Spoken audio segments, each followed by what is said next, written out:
And in a bid to spotlight the beauty and value of traditional and diverse African aesthetics, the Decolonizing Beauty campaign has been launched by the Pan-African company Zikora Productions. Throughout the year, projects are launched across several channels centering African hair, African art, African culture. I'm joined now by its founder, Chika Oduah, to ask about what they are hoping to achieve with this push. Now, Chika, thanks very much for making the time to speak to me. Now, first of all, one of the things that you're really focusing on as well is our traditional African hairstyles, and also, African aesthetics in comparison to the Western aesthetic.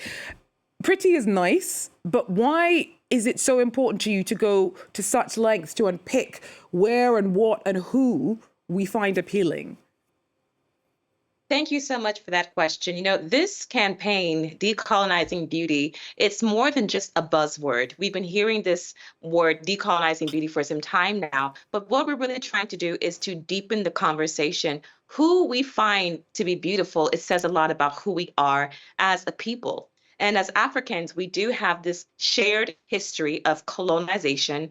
And the legacy of colonization, it doesn't just impact us today, but we have to also remember that even after the colonization, after we received independence, there were still so many messages of what we should look like as Africans, what we should aspire to be like as Africans.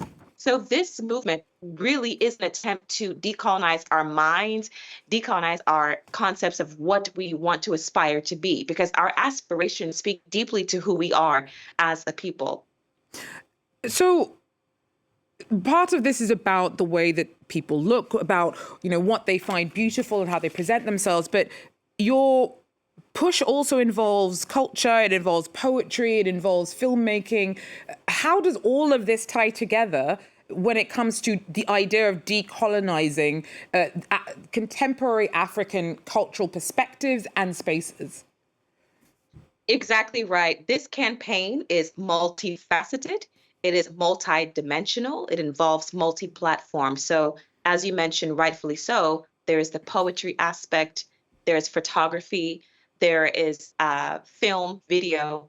So what we're asking for African creatives to do is to capture what it means to decolonize beauty. So we are encouraging African poets, African filmmakers, African dancers and performers to tell us, what does this mean to you? How do you interpret this?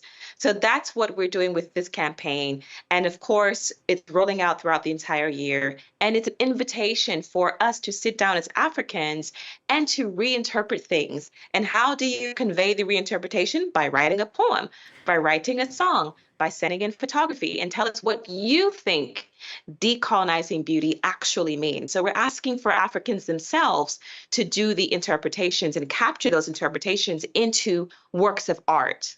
So in a way, you're asking your own audience to create the meaning of the campaign itself. But exactly.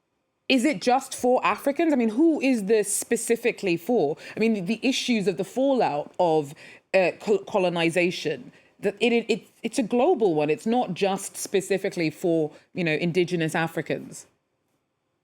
That's correct. We are targeting the campaign in terms of producing the art to African creatives, for sure. But the campaign itself, we take the art and we share it with the entire world, because it is very much a universal topic, who you find beautiful. So we're speaking to Africans and we're speaking to those who do not identify as Africans, because both audiences need to hear this message. You might be surprised to even wonder why Africans need to hear this message, because many Africans have internalized ideas of Westernization, Western forms of beauty. This has been internalized in African schools. You hear messages of what is beautiful. Beautiful looks like a European woman.